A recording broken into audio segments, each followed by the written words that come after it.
ശ്രീ ജയന്ത് കൂടി നമ്മോടൊപ്പം ചേരുന്നുണ്ട്. ജയന്ത് ആക്ഷൻ കൗൺസിലിന്റെ പ്രതിനിധിയാണ്. ജയന്ത്, ഇപ്പോൾ നമുക്ക് മനസ്സിലാകുന്നത് കൂടുതൽ കണ്ടെത്തലുകളിലേക്ക് അന്വേഷണ സംഘം എത്തുകയാണ്. തലയോട്ടികളും ഒപ്പം അസ്ഥികൂടങ്ങളും മറ്റും കണ്ടെത്തുകയാണ്. ധർമ്മസ്ഥലയിലെ ദുരൂഹതകൾ ഓരോന്നായി മറന്നേക്ക് പുറത്തു വരികയാണോ? അതെ, നമ്മൾ പറഞ്ഞായിരുന്നല്ലോ, ഈ ആദ്യമേ പറഞ്ഞിട്ടുണ്ടല്ലോ, ഇത് തുടങ്ങാൻ പോകുന്നേ ഉള്ളെന്ന്. ഒരു 2 ദിവസം ലേറ്റായി, എന്നാലും തുടങ്ങി. അതിനിടെ ഇപ്പം ഒരു 3 കേസ് ഇപ്പം തന്നെ രജിസ്റ്റർ ചെയ്യാൻ എല്ലാം റെഡി ആയിട്ടുണ്ട്. എല്ലാം FIR ആയിക്കൊണ്ടുണ്ട്. 3-4 കേസ് ഇപ്പോൾ തന്നെ രജിസ്റ്റർ ആവുന്നുണ്ട്. ഞാൻ തന്നെ സ്റ്റേഷനുള്ളപ്പം ചിലവർ വന്ന് അതിൻ്റെ പരാതി കൊടുത്തോണുണ്ട്. ആ ഒരു കാര്യം നല്ല രീതിയിൽ നടന്നോണ്ട്. ഇന്നിപ്പം മണ്ണെടുക്കാൻ ഇത് അസ്ഥിപഞ്ജരം തപ്പാണ് നേരത്തെ കിട്ടിയത്. ഇനിയും ഉണ്ടെന്നാണ് പറയുന്നത് കേട്ടോ. എന്നാലും എനിക്കും ഈ മീഡിയ മുഖാന്തരമായിട്ട് വന്ന ഇത് റിപ്പോർട്ടാണ്. ഞാനിവിടെ FIR ചെയ്യാനായിട്ട് സ്റ്റേഷനിലുണ്ട്. ഞാൻ അത് കഴിഞ്ഞാൽ വിളിക്കാം. ഓ, ശരി. താങ്കൾ അവിടെ ഉണ്ട്, സ്റ്റേഷനിലുണ്ടല്ലേ? സ്റ്റേഷനിലുണ്ട്. ശരി. അതായത് അന്വേഷണ സംഘത്തിന്റെ ഇതുവരെയുള്ള നീക്കങ്ങളിൽ ആക്ഷൻ സമിതിക്ക്, അതായത് നേരത്തെ അതിനുമായി ഒരുപാട് ജയന്തും മറ്റും അതിനുവേണ്ടി ഒരുപാട് പ്രവർത്തിച്ചിരുന്ന ഒരാൾ കൂടിയാണ്. നമുക്കറിയാം, മനാഫും ഇതിൻ്റെ ഭാഗമായി നിൽക്കുന്ന ഒരാൾ കൂടിയാണ്. വളരെ കൃത്യമായി തന്നെ വിവരങ്ങൾ കൈമാറുന്നുണ്ട്. അന്വേഷണ സംഘവുമായി ബന്ധപ്പെട്ട അവർക്കറിയാവുന്ന വിവരങ്ങൾ കൈമാറുന്നു.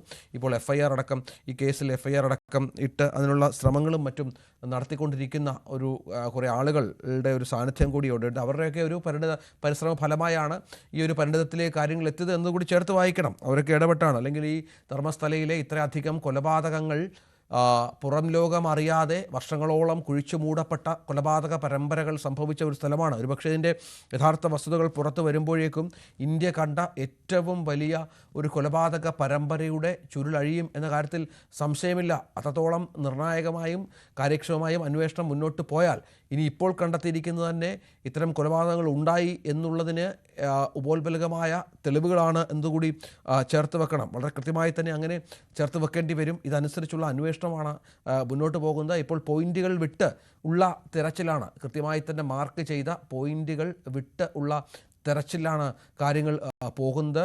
ഗ്രൗണ്ട് പെനിട്രേറ്റിംഗ് റഡാർ സംവിധാനം എത്തിക്കും എന്നുള്ള വിവരം ലഭ്യമാകുന്നുണ്ട്. അത് നമ്മൾ കൊടുക്കുന്നുണ്ട്.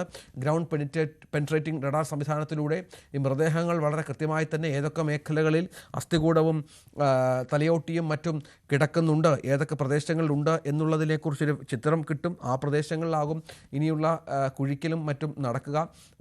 വലിയ ഒരു പ്രവൃത്തിയാണ് പുരോഗമിക്കുന്നത്. നേരത്തെ പറഞ്ഞതുപോലെ വിഷപ്പാമ്പുകളുള്ള, വിഷജന്തുക്കളുള്ള, വന്യമൃഗങ്ങളുടെ ശല്യമുള്ള, മനുഷ്യവാസമില്ലാത്ത, വർഷങ്ങളായി മനുഷ്യർ കടന്നുചെല്ലാത്ത ഈ പ്രദേശങ്ങളിലാണ് ഈ ഉദ്യോഗസ്ഥർ ഇത്തരം പരിശോധനകൾ നടത്തുന്നത് എന്നുകൂടി ഇതിനോട് ചേർത്ത് വെക്കുമ്പോഴാണ് ഇതിൻ്റെ ഗൗരവ സ്വഭാവം മനസ്സിലാക്കുന്നത്. സ്ത്രീകളടക്കമുള്ള ആളുകൾ ഈ പരിശോധനാ സംഘത്തിൻ്റെ ഭാഗമായുണ്ട്. നമുക്ക് ദൃശ്യങ്ങളിൽ കാണാം. വിദഗ്ധരായിട്ടുള്ള ആളുകൾ ഇതിൻ്റെ ഭാഗമായുണ്ട്. അവരൊക്കെ കാര്യക്ഷമമായി, അവരൊക്കെ ഏറെ അശ്രാന്ത പരിശ്രമം നടത്തിയാണ് ഈ ദുരൂഹതകൾ അഴിക്കാനുള്ള ശ്രമം നടത്തുന്നത് എന്നുള്ളതാണ്. ബൈജു, ഇതിപ്പോൾ ഈ ഗ്രൗണ്ട് പെനിട്രേറ്റിംഗ് റഡാർ സംവിധാനം അടക്കമുള്ള കാര്യങ്ങളിലേക്ക് വരും. ഇപ്പോൾ ആക്ഷൻ കൗൺസിൽ ഇതിൻ്റെ കേസും മറ്റു കാര്യങ്ങൾ, നിയമവിഷയങ്ങളും മറ്റുമായി മുന്നോട്ട് പോവുകയാണ്. ഇനി കൂടുതൽ മൊഴികൾ അത് ശേഖരിക്കാനുള്ള ശ്രമം കൂടി ഉണ്ടാകുമല്ലോ. ഇപ്പോൾ 1-2 പേരല്ല, നിരവധി ആളുകൾ പരസ്യമായി പറഞ്ഞതിനപ്പുറം രഹസ്യമായും മൊഴി കൊടുക്കുന്ന ഒരുപാട് ആളുകളുടെ സഹായം കൂടി അന്വേഷണ സംഘത്തിന് കിട്ടിയിട്ടുണ്ടാകുമല്ലോ.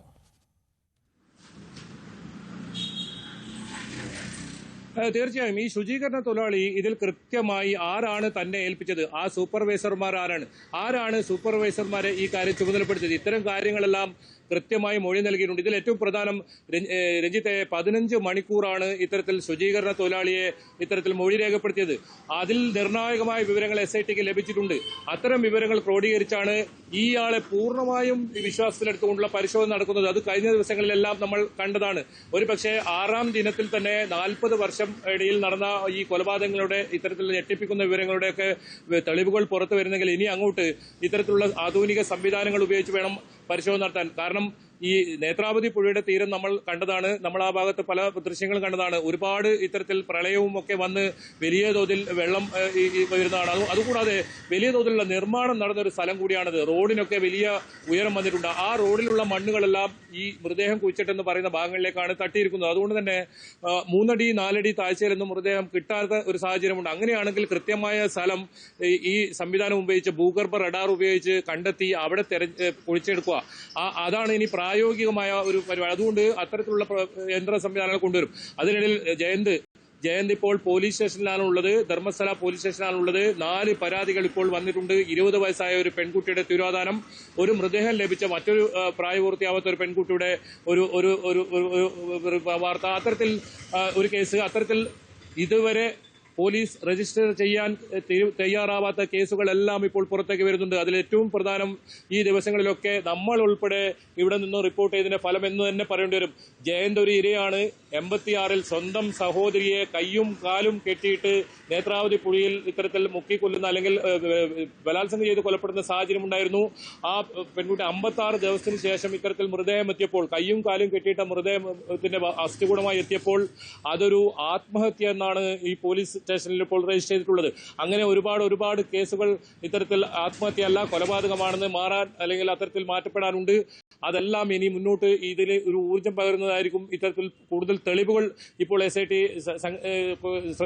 എടുക്കുന്നത്. എന്നാൽ SITയെ സംബന്ധിച്ചിടത്തോളം കൃത്യമായ ഉദ്യോഗസ്ഥർ അവർ കൃത്യമായ നീക്കങ്ങളുടെ മുന്നോട്ട് പോകുന്നു. അതിൽ ഏതെങ്കിലും തരത്തിൽ ഒരു വിട്ടുവീഴ്ചയും ഇല്ലാത്ത രീതിയിലുള്ള നിലപാട് ഇപ്പോൾ നിലവിൽ നമുക്ക് പറയാൻ സാധിക്കും. ഇതിൽ കർണാടക സർക്കാരും ഇതിൽ കൃത്യമായ പിന്തുണയുണ്ട്. DGP തന്നെ മേൽനോട്ടം വഹിക്കുന്ന ഒരു കേസാണ്. അതുകൊണ്ട് തന്നെ ഈ കേസിൽ കൃത്യമായ ഒരു ഇതേ രീതിയിൽ മുന്നോട്ട് പോവുകയാണെങ്കിൽ ഇനിയും ഞെട്ടിപ്പിക്കുന്ന പലതരം തെളിവുകളുണ്ടാവും. ഒരുപക്ഷെ തന്ത്രപരമായി ഇത്തരത്തിലുള്ള അന്വേഷണം മുന്നോട്ട് കൊണ്ടുപോകാൻ പല സർപ്രൈസുകളും SIT ഉണ്ടാക്കിയിട്ടുണ്ടാവും. അതായത് ഈ പ്രതികൾ ചില്ലറക്കാരൊന്നുമല്ല. ഇത്രയും കാലം ഇവിടെ പലതരത്തിൽ പല രീതിയിൽ ഭൂമി തട്ടിയെടുത്തും അതുപോലെ തന്നെ പെൺകുട്ടികളെ ഇത്തരത്തിൽ പ്രായപൂർത്തിയാകാത്ത പെൺകുട്ടികളെ കൊലപ്പെടുത്തിയും ഒക്കെ നിരവധി ഇത്തരത്തിൽ കുറ്റകൃത്യം ചെയ്തവരാണ്. അവരെ കൃത്യമായി നിയമത്തിന് മുന്നിൽ കൊണ്ടുവരണമെങ്കിൽ അത് ഈ രീതിയിലുള്ള SITയുടെ തന്ത്രപരമായ നീക്കങ്ങളിലൂടെയാണ്. ഒരു ഭാഗത്ത് തെളിവുകൾ ശേഖരിക്കുന്നു, മൃതദേഹാവശിഷ്ടങ്ങൾ പുറത്തെടുക്കാൻ ശ്രമിക്കുമ്പോൾ രഞ്ജിത്ത് സൂചിപ്പിച്ചതുപോലെ തന്നെ ഇതിൽ ഈ കൊലപാതകം ചെയ്യിപ്പിച്ച അല്ലെങ്കിൽ കൊലപാതകം ചെയ്ത ആളുകളെ കുറിച്ചുള്ള നിരീക്ഷണത്തിൽ തന്നെയാണ് SIT നിരീക്ഷണത്തിൽ തന്നെയാണ് അവരുള്ളത്. ഇതിൽ സാക്ഷ്യം മൊഴി നൽകിയിട്ടുണ്ട്. ആ ആളുകളെല്ലാം SITയുടെ നിരീക്ഷണത്തിൽ നിന്നാണ് നമ്മൾ മനസ്സിലാക്കാൻ സാധിക്കുന്നത്. ഇനി ഈ തെളിവുകൾ കൂടുതൽ ലഭിക്കുന്ന മുറയ്ക്ക് ഇവരെ കസ്റ്റഡിയിൽ എടുക്കുക, ഇവരെ കൂടുതൽ ചോദ്യം ചെയ്യുക, അത്തരം നടപടികളിലേക്ക് SIT കടക്കുമെന്ന് തന്നെയാണ് നമ്മൾ മനസ്സിലാക്കാൻ സാധിക്കുന്നത്.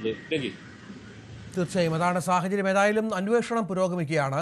കൂടുതൽ തെളിവുകൾ എത്തുന്നു, കൂടുതൽ മൃതദേഹങ്ങളുടെ അവശിഷ്ടങ്ങൾ കണ്ടെത്തുന്ന പശ്ചാത്തലം ഒരുങ്ങുന്നു. അപ്പോൾ ഈ മറ്റു മേഖലകളിലെ കൂടി തിരച്ചിൽ മുന്നോട്ട് പോകും എന്ന് വേണം കരുതാൻ. കൂടുതൽ കേന്ദ്രങ്ങൾ, തിരച്ചിലിനായി കൂടുതൽ കേന്ദ്രങ്ങൾ ഇപ്പോൾ ഐഡന്റിഫൈ ചെയ്തിട്ടുണ്ട് എന്നും നമുക്ക് ബൈജുവിൻ്റെ വിവരങ്ങളിൽ നിന്ന് ലഭ്യമാകുന്ന കാര്യങ്ങൾ കൂടിയാണ്. വളരെ പെട്ടെന്ന് തിരിച്ചു വരാം, ഇടവേളയ്ക്ക് ശേഷം.